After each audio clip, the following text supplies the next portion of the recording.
Well, this is incredible. Let's take a break from the transfer market and everything that's been happening at Real Madrid lately. Fortunately, they're signing players the way they should. To talk about the Negreira case. But the aspect that interests us most right now is the direct action by a group of brave people with whom we are collaborating in one way or another.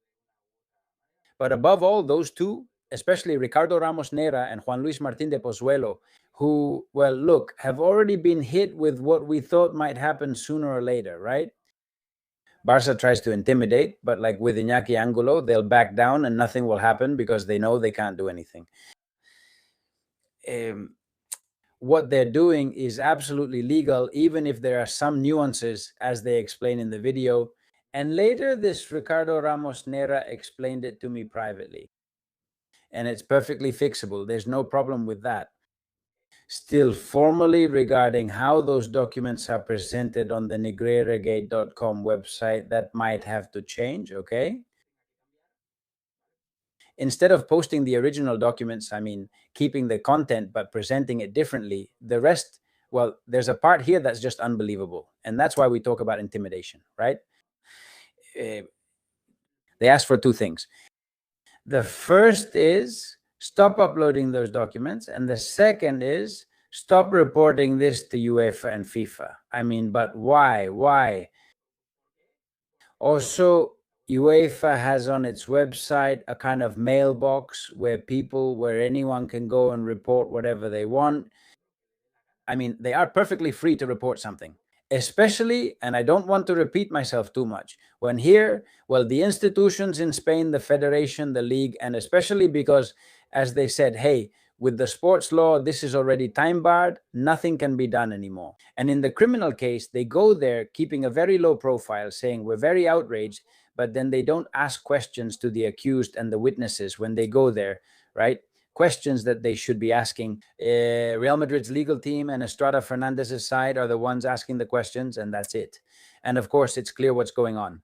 They've been trying with Barça for a while now to leave them cornered, to let it go by, and for nothing to happen. And there's a series of documents that the Federation didn't send to UEFA at the time, and they need to know about them. FIFA too.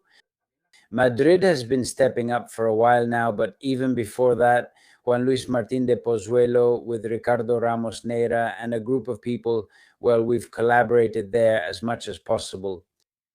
Well, that's it, basically to intimidate him. But the good thing is that Juan Luis Martín de Pozuelo is a legal professional and he knows that this isn't going to scare him. Regarding the first request, the one about removing those documents and so on, as we were saying, there's a law, the data protection law. There are a series of things that have to do, I insist, only with the formal aspect, with how those documents are presented in Spanish. They are just as they have all been public in one way or another. I mean, all of them are in the possession of the investigating judge and the judge in this case now, and all of them are public.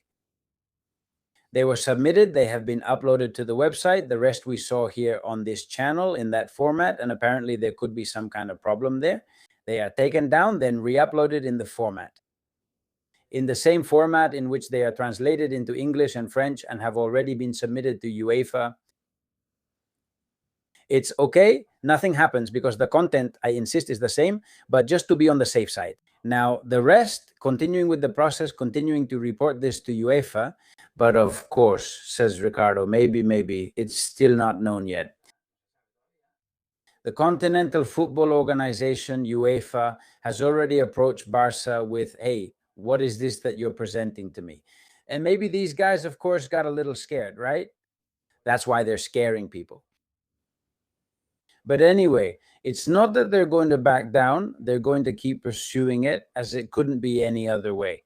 There are many things that UEFA didn't know about the Barcelona Negreira case, or that had already stalled in the spring of 23 when they decided, well, let's wait for this to go to court and then we'll talk. And for Barça, after a conversation with Laporta, a meal with Laporta in Slovenia with Pires, Javi, that guy over there, and so on. Well, look, he did what Laporta always does, right? through. And what he did with Tebas, he used to get along very badly with Tebas some time ago, and now it turns out they're getting along very well. So it's the same as always, right?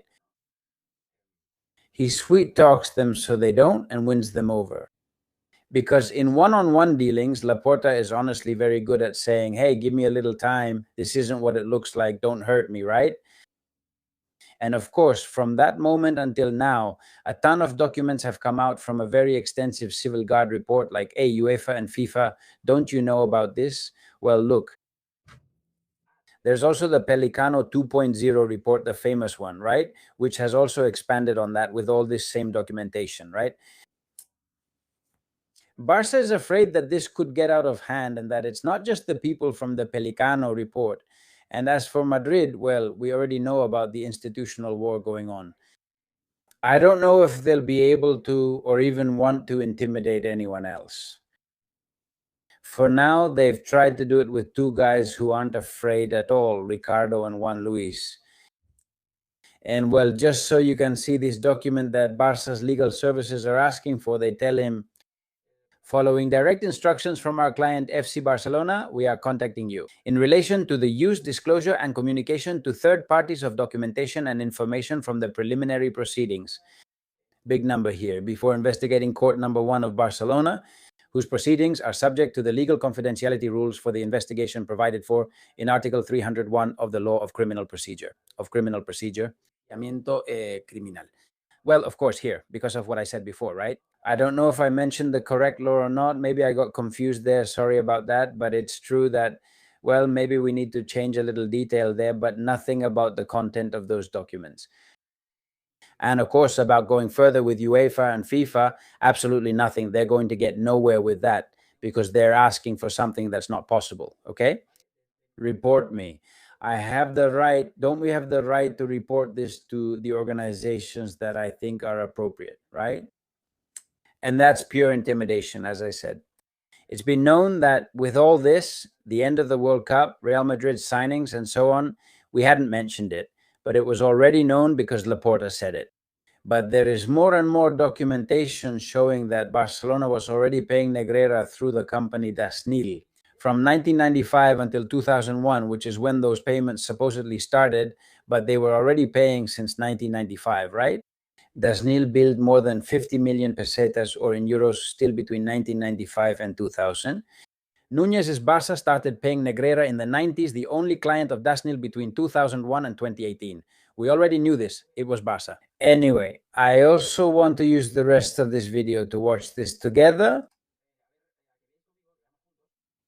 These 6 minutes. I'm going to speed it up a bit so it's a little shorter, about the Negreira case explained in this short time. I think it's very interesting. I think Ramon already did it in a video. I didn't have time because of all this mess I've had lately. But anyway, this video will serve as a reminder. If it's an image from Barça 1, and since Barça 1 no longer exists, I'm not sure what it's called now.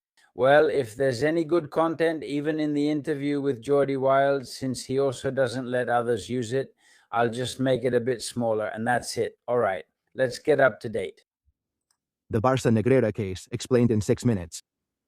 This table is found on page 20 of the Civil Guard Report number 101,743/33 dated August 2, 2024. This is the breakdown of FC Barcelona's verified payments to CTA Vice President Enriquez Negreira. From 2001 to 2018, they totaled €8,389,599.73. The purpose was never to buy or influence referees. That's probably someone to tell the referee to call a penalty. There is not a single piece of evidence or proof. I completely trust all the referees' integrity. None have been investigated, and that's all there is to say. Top division referees didn't just appear out of nowhere. In the first division, they had to go through several categories, and they are referees who are prepared and who have reached that level because of their effort and their merit. Up until today, they haven't proven that referees were paid with that money. FC Barcelona paid Negreira, and they say it was for the reports, but I don't think it was for the reports, or rather it was because he sold them the idea that he could influence the promotion and relegation of referees. This is the report from the CTA of the second division with the promotion and relegation scores from the 1995 to 1996 season, which was published by the ABC newspaper on March 25, 2023, and its operation is described by the Civil Guard. In the previously mentioned police report, we recreated the document to be able to work with it, removed the scores, and reordered the names alphabetically to start from scratch and better understand how they arrived at the final list of promotions and relegations. The first scores are ratings from field delegates, reflecting refereeing and match difficulty, which together form the total field scores. Handwritten in the original report, we can already make a first list ordered by the observer delegates' ratings. Pause here, as the key to the Barça Negreira case is coming up next. This is the VAL CTA column, meaning the evaluation from the Technical Committee of Referees. Above it, you can read the handwritten word, office, as opposed to field, which are the grades already mentioned. This column is the well-known correction index, which referees ironically called the corrupting index. Sanchez Arminio and Enriquez Negreira filled in the column at each season's end using an unknown personal criterion and assigning a value from 0 to 2. I would like to highlight at this point the names of the 4 referees who received the 4 highest scores in the correction index that year. Perez Lassa, who was given 1.60, Jonc Andreu with another 1.60, Hernan Sangulo with 1.30, and finally Los Santos Omar with 1.30. The rest of the referees received a lower score, between 1 and 0.50. We add the field score to the correction index for each referee, and that gives us the column with the total. That final score will decide if they are promoted, relegated, or stay in that category. Finally, we reorder the list with the final positions. Now, with the correction index applied, interestingly, the 4 referees with the highest correction index have moved straight up to the top 4 positions. Los Santos Omar, Hernan Sangulo, and Jonc Andreu were promoted to referee in the first division that season. What is the fixed salary for a first division referee? They make about 145,000 to 168,000 euros a year and earn 4,200 to 4,900 euros per match. For international competitions, referees get 7,000 euros per match. They also receive image rights, about 25,000 euros a year for wearing ads. Altogether, their gross annual earnings can reach 265,000 euros. A few hours before the official lists were made by the technical committee, our committee vice president, Enrique Negreira, called to officially inform me of my promotion. As you can imagine, I was extremely happy to get that call. What was it like when you were told, Ricardo, you're a first division referee? Negreira didn't call you? No, I'm not sure if he did or not. I wouldn't deny it. It was expected they'd call about the promotions that morning, so when I saw a 93 number, which is Barcelona, where the vice president was from, I recognized it. My heart started racing. In the TikTok era, some people still can't focus for more than a minute and don't understand. No worries, the Barça Negreira case explained in 21 seconds.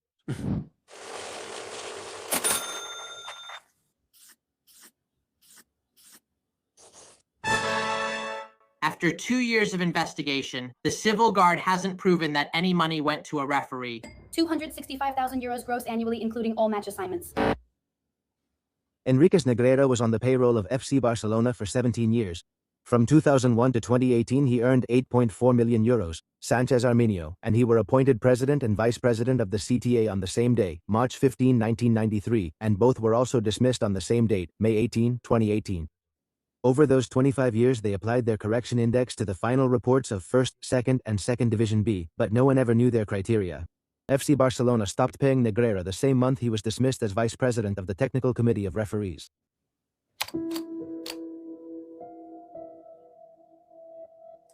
Well, and they want this not to get any more attention, right? Something so absolutely obvious, because the sports law in Spain made it expire, and the institution said, well, that's it, the criminal case, let's just go easy on it. No, there's an ethical path. UEFA, FIFA, Pelicano Report 2.0, the Real Madrid dossier that we still don't know exactly what it's like, and all the force we can muster, so that the institutions that can do something, FIFA and UEFA, where this isn't time barred, can do something. Despite the intimidation from Barça, there are very brave people trying. We will keep you updated. But above all, the credit. Juan Luis, Ricardo, I'll put the link to the video where they explain everything here in the description. Apoyad, support them, support us, and let's keep fighting. All the best to you. Give it a like if you enjoyed this video. Please subscribe to the channel, comment, share, hype up the video. It really helps. And I'll see you in the next one. Bye.